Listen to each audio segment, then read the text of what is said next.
asalaamaaleykum auzu billaahi mina sheytaani rajiim bismillaahi rahmaani rahiim ginnaaw ba nu sant yàlla julli ci yonent bi ñoo ngi sant suñu kilifa diine yi xam ne ci réew mi di su ma ñaanalee seen Muntaxa rek yóbbaale na ñëpp yàlla yàggal leen fii te bàyyi leen ak njaboot gi ndax seen dund am na njëriñ ndax ñun askan bi dañ leen soxla ndax ñooy suñuy secours maanaam ñooy suñuy appui sans ñoom rek dara du baax gis na fi la dernière fois le 23 du mois de mars 2021 gis nañ fi événement bi fi amoon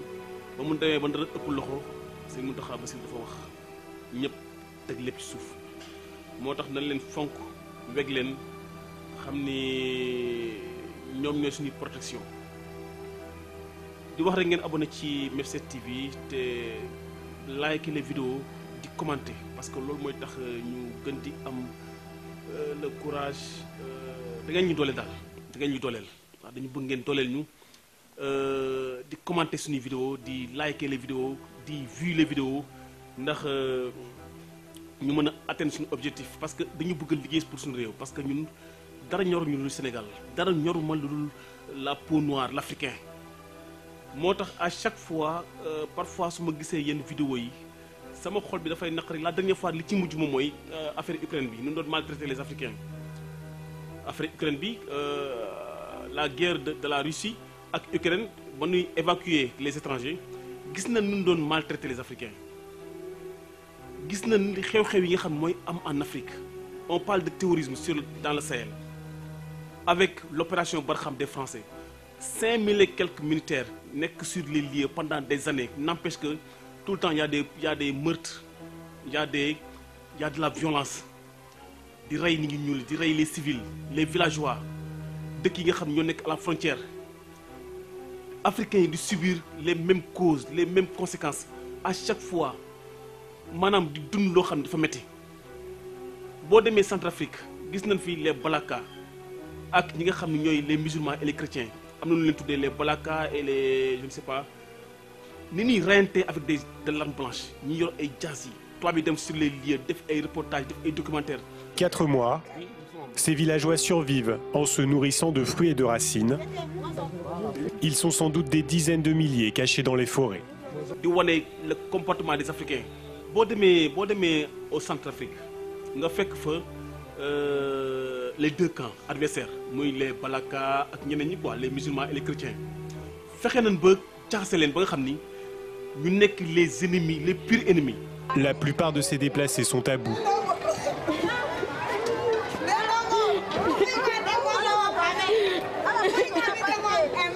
L'aide internationale est insuffisante. di reyante de façon sauvage boo xam ni avec des ay armes blanches ah musulmans yi ne ñoom duñu seetaan ñu leen rey chrétiens yi ñëw fi ne dañuy rey non man parfois damay rus quoi pour nekk nit ku ñuul non c'est vrai man mënuma comprendre quoi parce que je me dis que li ñuy dund kañ lay jeex ak lan moo ko mën a jeexal comme que dem nañ ba xam ne alal muy diriger le monde te ñun africains yi manqué wuñu dara y a rien qui manque en Afrique Afrique toutes les richesses sont là lépp loo xam ni koom la lépp loo xam ni taranga la biir suuf lépp loo xam ni am la suñu borom teral nañu ko mais ñun africains yi avec nos dirigeants là on a des problèmes yoo xam ni mos naa xool benn documentaire au Congo Elf di utiliser le pétrole pendant 30 ans au fin fond dans l'océan sans autant ñu xam ñaata baril la ñuy tirer par jour wala ñaata baril la ñuy tirer par mois donc nga ñëw fii Sénégal fii boo demee ci fii or bi nekk donc sénégalais yi nu ñu ko jëriñoo boo demee ci budget ñoo ngi jooy chaque fois nan dañu am problème or alors que fa leen mujjee di dem ay Dubaï wala ci dëkk naar yi di importer de l'or te alors que fii am ay tëgg ñoo xam ni c'est le métier loolu lañ hérité seen i mam donc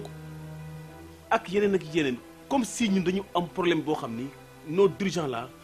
duñu xalaat seen population donc ils sont là seulement te koo ci gis nag njabootam ñoo ngi Europe jàngi pour se préparer pour l'avenir alors que baadoole à chaque fois ñuy souffrir fii bu ñuy wootee manifestation baadoole yi ñooy wàcc terrain bi bu ñuy rey les baadoole yi lañuy rey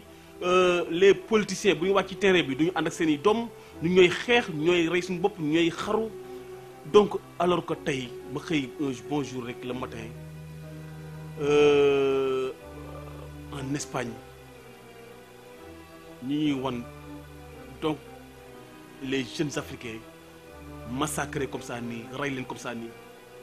nga dem Maroc ngay gis même scénario yi.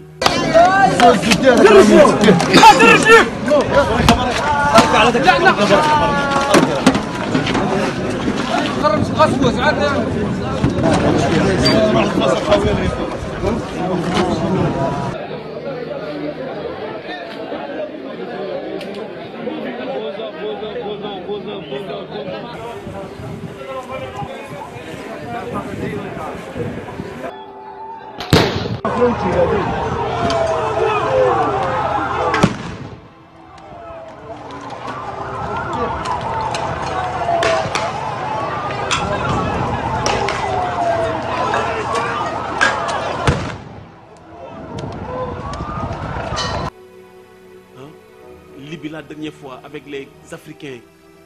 non. En Libye, on les appelle les diamants noirs. dafa métti donc ñun tamit fokk ñu changer suñuy comportement changer suñuy doxin donc jéem a bokk ci jéem a nekk daal jéem a nekk parce que même sax boo génnee ci mbedd mi nii donc doxantu en tant que un vrai patriote un vrai citoyen boo xam ni dafay vivre la citoyenneté da ngay am problème parce que saa yi boo génnee gis loolu naqari te alors que ñun ñoo koy def donc ñun daal dafa mel ni comme si considéré wu suñu bopp quoi dafa mel ni ñun daal on n'existe pas quoi dañ nekk nii rek ñii comme ça nii quoi dans la vie pour du nooyee ko nokki rek daal quoi mais amuñu njariñ daal ci ko suuf moo tax à chaque fois tubaab yi donc ku dul tubaab di ñu maltraité di ñu maanaam di ñu def ay def yu métti quoi.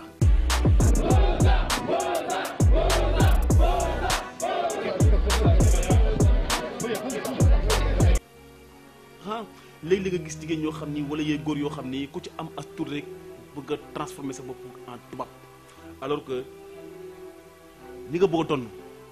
bëgguñ sax nga doon leen ndax ñoom ba léegi dañu considérer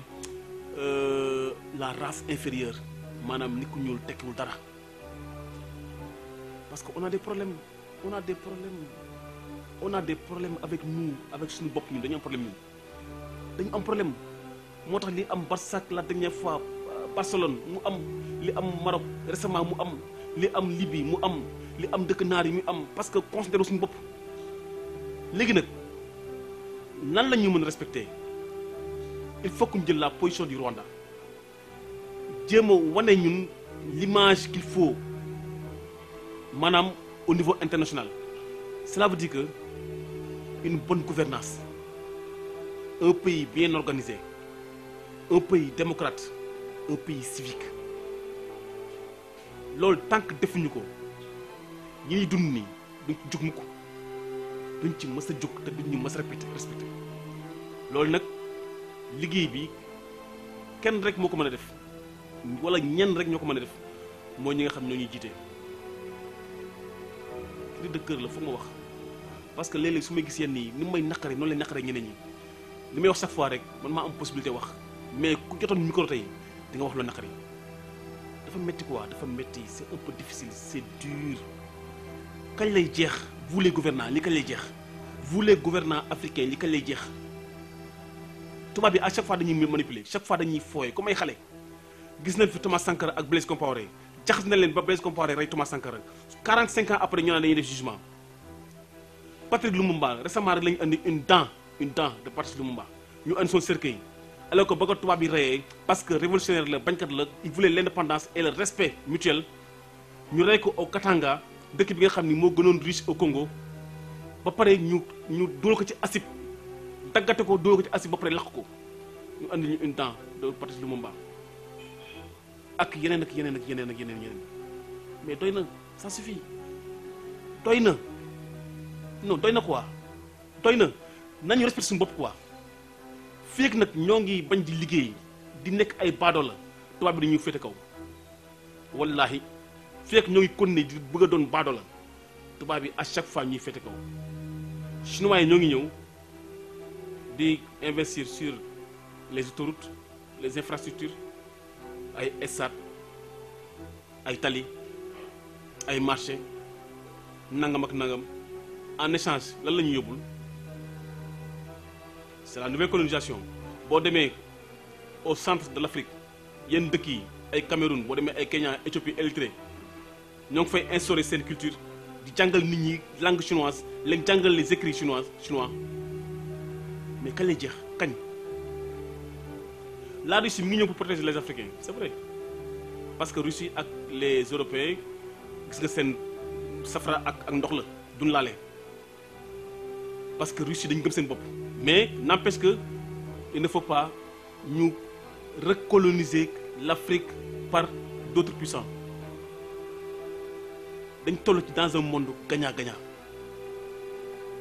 mais li amoon bu njëkk ba comme les Allemands ont créé la génocide en Namibie. C'est le premier génocide du XXe siècle. Aujourd'hui, les héréros représentent 7% de la population namibienne. À Berlin, ils ont manifesté pour réclamer des réparations, ce que refuse l'Allemagne. di rey des milliers de Namibiens Allemagne bu du woon guerre mondiale duñu mës a jógee Namibie ils ont massacré des milliers et des millions de Namibiens wala wax la génocide allemand en Namibie ak yeneen loolu yëpp ñu koy dund maanaam di ko dund pendant des siècles pendant des années kañ lay jeex kañ lay jeex kañ les pays de l'émirat arabe les pays des émirats ay dëkk yu ndaw la dëkk yoo xam ne Sénégal sax mu leen ëpp dëkk yu ndaw ay Dubaï ay Qatar ay émirats arabes ay Oman ay dëkk yu ndaw la seen pétrole ak seen gaz moo tax tey ñu nekk des pays riches amul chômage amul yalwaan mais ñoom nan lañ def ba am possibilité yooyu te ñu africain mu ñu ko am lan mooy suñu problème lan mooy suñu problème donc il faut qu'on se libère doy na ça suffit doy na.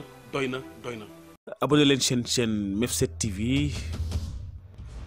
bës leen cloche de notification bi ndax saa yi bu ñu dugalee vidéo ngeen mën ci jot automatiquement.